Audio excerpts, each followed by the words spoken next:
그냥 윤 대통령으로 그냥 가버리면 앞으로 2년을 선거하는 거예요. 그렇지. 그러니까 오히려 민주당도 이제 세컨 플랜을 움직이는 놈들, 그러니까 이해찬 같은 이제 아주 진짜 움직이는 사람들. 진짜 움직이는 놈들은 어떻게 생각하냐면 조기 대선이 오히려 불리하고 오히려 윤석열 임기를 채우는 채워주고 그 다음을 노리는 게 유리하다. 차라리 2년을 그냥 가는 게 차라리 있잖아요. 2년을 그냥 가는 게 낫지.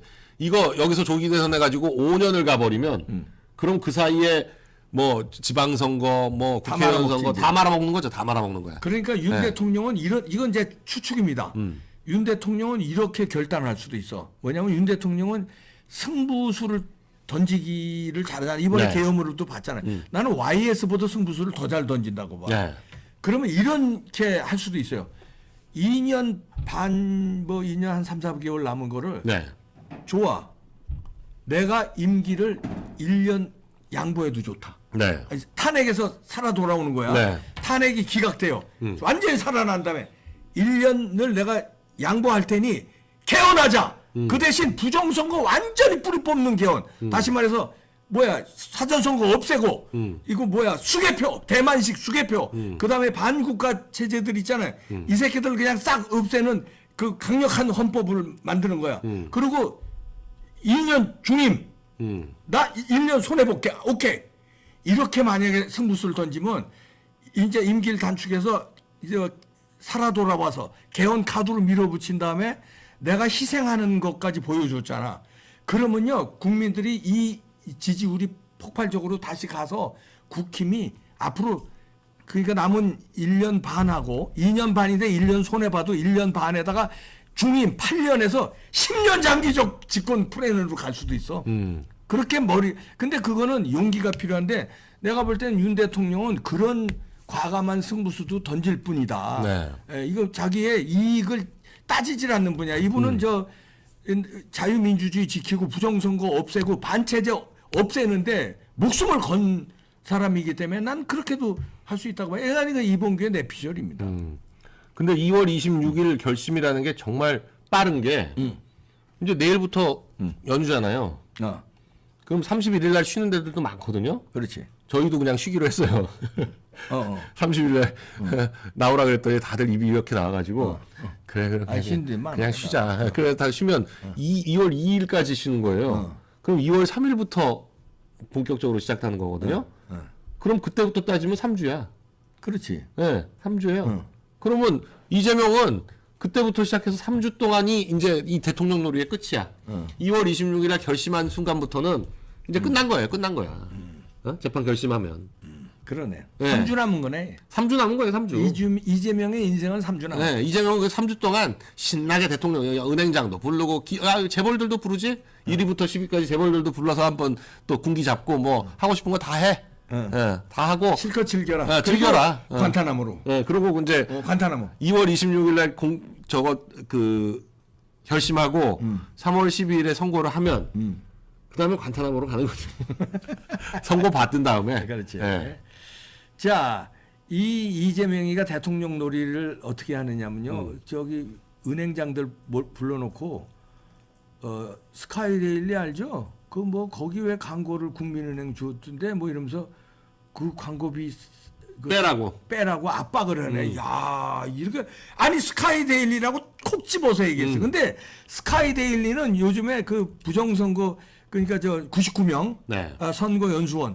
근데 이재명이 왜 이걸 예민하게 생각할까? 아니 스카이데일리가 민주당을 뭐 씹은 적이 없어요. 아니 이재명 씹은 것도 아니야. 선관위를 가지고 얘기한 거야. 근데 선관위. 왜 이재명은 여기에 민감하게 스카이데일리를 죽이려고 여기 광고 주지 말라고 이렇게 압박을 할까? 그래서 오늘 스카이데일리가 아예 그냥 그 면을 비워가지고 네, 이거 옛날에 저 동아일보가 했던 것처럼. 네. 아니 뭐 물론 채울 수도 있지만 백지 이게 광고를 항의하는 차원에서 백지 광고를 대응했습니다. 네. 그러니까 스카이데일리가 요즘에 99명 오키나와로 선관위 연수원에 중국인 스파이 압송한 거 이거 터뜨렸잖아요. 그랬더니 이거를 왜 그러면 이재명은 부정선거와 네가 무슨 연관이 있는 거냐? 왜 이러는 거냐 이거지. 예? 아니 민주당을 터무니없이 예를 들어 스카이데일리가 공격을 했거나 무슨 가짜 뉴스로 뭔가 했거나 그러면 그런 주장을 할 수 있다고 그래. 아니 부정선거 중국 스파이를 특집 보도를 계속 내고 있는 그 스카이데일리를 왜 광고 주지 말라고 하는 건 뭐냐? 그럼 거기 중국인 스파이하고 한 편이라는 거냐? 우리가 이렇게 질문하는 거지. 근데 그리고 이재명은 진짜 계속 똥볼을 차는 게 저게 그냥 그 기사에 대해서 가짜 뉴스다라고 하면서 떠드는 거 하고 이걸 광고주들을 압박해가지고 광고 넣지 말라고 하는 거하고는 이건 전혀 차원이 다른 거거든요. 그렇지. 광고주를 압박하는 행태는 이건 그냥 가장 저열하고 이거 범죄잖아요, 범죄. 아니 법적으로도 문제 있는 거 아니냐? 법적으로 문제 있는 거죠. 그래서 지금 고발하겠다는 거 아니에요, 국회에서도. 이게 무슨 죄가 되는 거예요? 직권남용죄로 고발하겠다. 직권남용. 네, 그렇게 하겠다는 건데. 아니 신문사에서 광고 받는 거로 광고 받지 말라. 광고주를 압박해서 광고를 넣지 말라? 이거는 아니 직권남용 정도가 아닌 것 같은데 이거. 네. 근데 지금 일단 딱 떠오르는 건 직권남용이에요. 근데 저건 아주 그냥 그 말도 안 되는 행태죠. 저런 행태를 벌이는데 그럼 이제 이재명이 만약에 대통령 된다고 생각해보면 그럼 마음에 안 드는 언론이 있으면 그냥 세무조사하거나 광고주 압박하거나. 네. 보통은 세무조사를 한다 그러지 광고주 압박은 잘 안 하거든요. 야, 이런 거는 처음 듣는 네, 거죠. 은행장들을 불러다가 압박을 해. 야. 처음 봐. 황당한 거야. 은행장들... 그냥 불매운동 뭐 이런 거는 몰라. 그건 뭐 소비자들이 하는 거잖아요. 그게 아니라 은행장을 6명을 불러다가 앉혀놓고는 뭐 딴소리만 계속하다가 맨 마지막에 딱 저거 얘기하려고 부른 거예요. 아니 그러니까 그냥 예를 들어서 이렇게 해도 문제가 되거든요. 특정 언론에 예를 들어서 뭐 이렇게 해도 문제인데 스카이데일리를 딱 집어서 네. 야 이거 저 스카이데일리에서 그냥 있으면 안 됩니다. 저 은행장들은 스카이데일리에 자기들이 광고하는지도 몰라요.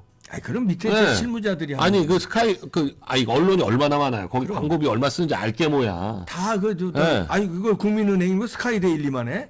여기저기 다 하는데 메이저 언론엔 다 해요. 국민은행 광고 안 나가는 데가 어디 있어? 국민은행 거를 국민은행이 뺐구나. 지금 그래서. 그래서 이제 콕 집어서 은행장들이 모인 데서 국민은행 저 왜 스카이데일리 광고 주느냐? 자 이렇게 압박을 하면은 이게 이중 압박이에요. 광고에 대한 스카이데일리에 대한 압박도 있지만 국민은행에서 대출 같은 거 니네 이런 데 대출 주지 말아라 이런 압박도 돼. 그렇죠. 은행 이런 데들 대출 많이 쓰거든요. 어렵고 이러니까. 그런데 이런 걸로도 압박하고 하면 이거는 경제 질서를 어지럽히고 지가 완전히 대통령도 이런 짓을 하면 안 돼. 그럼요. 대통령 저런 짓 하면 큰일 나죠. 큰일 나는 거야 이거. 근데 이거 야당 대표가 대놓고 특정 언론을 집어서 이건 이제 이재명이 여기서 제가 볼 때 아주 자살골을 세게 먹은 거 없고 자 요 얘기도 좀 해봐야 되겠네요. 그 김태권 열사라고 이 성함을 모르시는 분 계실 것 같은데 이번에 공수처 앞에서 분신하신 분 네. 이분 분향소가 차려졌습니다. 그래서 그 광화문 분향소에 공수처 앞에도 있는 모양이에요. 분향소가 세월호 천막 가지고 얼마나 저걸 했어요. 저 좌파들이. 근데 이분 그 김태권 열사 임시 분향소가 차려졌는데 여기 또 언제 철거될지 모른다는 또 불안감도 나오고 있더라고요. 뭐 압박들이 있는 모양이에요. 그래서 이런 거에 우리가 또 관심을 가져야 되겠습니다. 네. 오늘 오후에 경기 과천 정부청사 공수처 정문 앞에서 이렇게 작은 공간을 차지하면서 차려졌다고 합니다. 그래서 몇 군데서 찾을 것 같아요. 근데 여기 이제 뭐 국화꽃하고 뭐 이렇게 여러 가지 포스티지도 막 시민들이 막 붙이고 추모들 하고 하는 행렬이 있는데 일부에서 이것들을 이제 반발하면서 여기 왜 추모 공간을 만드냐 이러면서 항의도 하고 이러는 모양이에요. 그래서 이게 언제 철거될지 모른다는 거기 때문에 여기가 지금 사진이 스카이데일리에서 또 단독으로 나왔는데 요즘 스카이데일리 아주 잘해요. 네. 정부 과천 청사에 공수처 앞에 이렇게 해놨습니다. 사진 한번 보시죠. 태극기하고 Stop the Steal 이런 표지판도 있고요. 많이 조화들도 오고 있다고 합니다. 이제 공수처는 어제 사건을 이제 검찰로 넘기고 나니까 이제 그 대중의 관심에서 확 멀어졌어요. 확 멀어졌어. 이제 공수처 뭐 신경도 안 쓰지만 그러나 우리가 잊지 말고 공수처의 위법 행위들, 그거는 그냥 불법 행위들 이거 다 이제 짚고 넘어가야 됩니다. 이제 공수처가 딱 사건 넘기고 나니까 서울중앙지검장 했던 유창종 변호사가 있는데 이분 꽤 유명한 분인데 유창종 변호사가 글을 자세히 썼어요. 이게 도대체 서부지법에서 받은 것도 말도 안 되고 내란죄 수사권도 없고 그 서부지법 판사들도 이게 문제다. 판사가 영장을 해줬다고 해가지고 불법이 치유되는 게 아니다. 영장 했다고 해도 그걸로 치유되는 것도 아니고 오히려 나중에 가서 수사권이 없다는 걸 확인이 되면 그 판사들도 공범으로 처벌될 수 있을 뿐이다.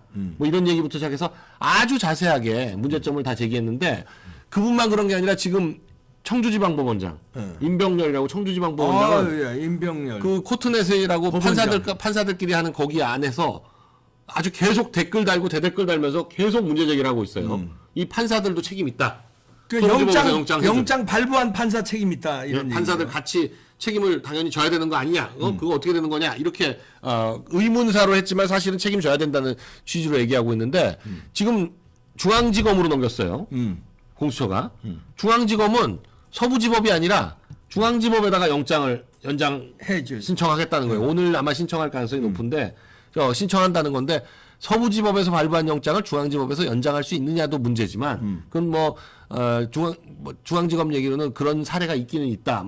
그런 얘기를 하는데 그것도 문제지만 그것도 문제죠. 그것도 문제. 총체적인 문제가 많은 거죠. 기본적으로 지금 제일 큰 문제는 공수처가 수사권이 없다는 거예요. 없는데 이것들이 구속영장을 청구하고 그걸 또 발부한 없는데 직권남용죄를 걸어가지고 직권남용죄를 해서 내란죄를 수사를 한 거잖아요.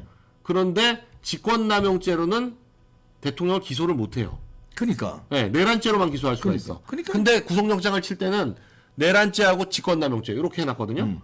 그러면 직권남용죄로는 기소를 못하니까 영장을 발부할 때 직권남용죄를 뺐어야 되는데. 뺐어야 돼. 지금 기소할 땐 당연히 뺄 거예요. 기소할 땐 당연히 뺄 텐데 그거 뺐어야 돼. 그러면 그걸 뺐으면 영장 자체가 발부가 안 돼. 그러니까 영장판사들이 그냥 놔둔 거예요. 이게 불법이 아니냐고. 그게 불법이지.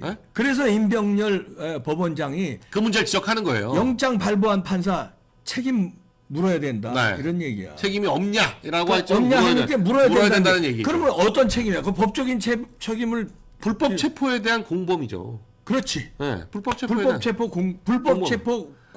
이게 불법 체포라는 게 심각한 게 지금 이 순간 한순간 넘어가면 될 것 같지만 위에 올라가서 판사들 중에 어떤 판사든지 이거 불법이다라고 해가지고 딱 되는 순간 지금 이 수사 전부 다 박살나는 겁니다. 지금 공수처가 경찰에다가 기록이 69건 전부 3만 페이지 기록을 넘겼다는 거예요. 그러니까 이것도 맛을 보내는 거지. 검찰에다 넘기면서 그러면 영장 연장을 해야 되는데 그 기록이 다 가야 되거든요. 3만 페이지가. 그러면 하루 이틀 남겨놓고 하라 그러면 맛이 가니까 그나마 어제 한 거예요. 그런데 날짜도 말이 안 되고 지금 공수처는 28일까지라고 그러는데 28일이 말이 안 되고 26일까지가 검찰은 실무관리상 6일이 맞다. 지금 그러고 있는 거죠. 임병렬 그 법원장도 그렇고 송금석 부장판사도 그렇고 그렇고 지금 그거에 대해서 지금 계속 문제 제기를 하고 있어요. 네. 그렇다면 이 영장 발부한 차은경이지. 네. 차은경 이게 처벌이 들어가야 돼요. 차은경 그다음에 그 체포영장 발부한 이순영 그리고 신한미 이 세 사람에 대해서 이건 공수처가 문제가 되면 이제 공수처는 이제 수사받을 일밖에 없어요. 공수처는 이제 두드려 맞을 일밖에 없습니다. 공수처 자체가 가장 큰 문제인데 공수처는 지금 너무나 많은 범죄를 저질렀기 때문에 일단 그 55 경비단 단장을 수사한답시고 불렀다는 거 아니에요. 국방부로. 국방부에서 수사하겠다 그러고 불렀는데 공수처 수사관하고 공수처 수사관인지 검사인지 그리고 국조본 그 경찰하고 국방부 사람하고 5명이 모여 앉아가지고 불러가지고 조사할 것처럼 하더니만 이거 도장 찍어라.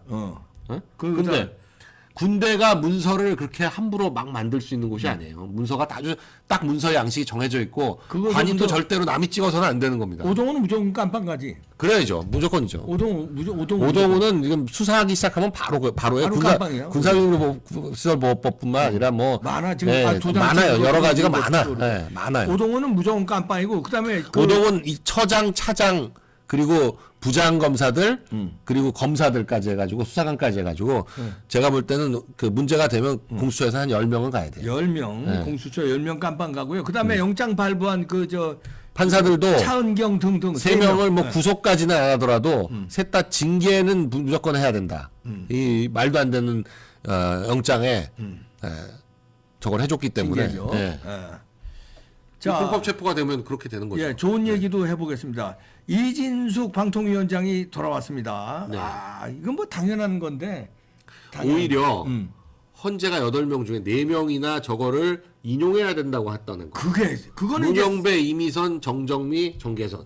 이건 새빨간 사람. 네. 이 우리법 연구에. 근데 그 사람들은 윤 대통령 탄핵도 무조건 인용할 거 아니야. 그러니까 이 이틀이란 이진숙도 헌재 그 탄핵 인용해야 된다고 하는 사람들이니 윤 대통령 무조건 인용. 4명은 아예 볼 필요도 없어. 볼 필요도 없어요. 4명을 볼 필요도 없어요. 볼 필요도 없어요. 그냥 4명은 무조건 인용한다고 하는 거고. 자, 근데 3명이 기각을 하면 윤 대통령 살아 돌아오는 건데 어떻게 나는 가능성이 있다고 보는데 어떻게 봐요, 강명숙 변호사는? 아니 지금 같은 여론이 계속되면 충분히 가능성이 있습니다. 왜냐하면 지금 김영두는 이번에는 이거 워낙 말이 안 되니까 기각 쪽에다가 힘을 실어줬지만 김영두는 저쪽으로 넘어갈 가능성이 있어요. 그러나 지금 같은 여론이면 김복형, 정영식 그리고 조한창은 기각적으로 쓸 가능성이 높아서 충분히 그러니까 5대3. 네, 5대3. 내지는 4대4. 네, 5대3 내지는 4대3인데 4대4로. 4대4보다는 5대3일 유력하죠. 가능성이 높죠. 그래서 하여튼 3명이 기각하면은 기각이 되는 거예요.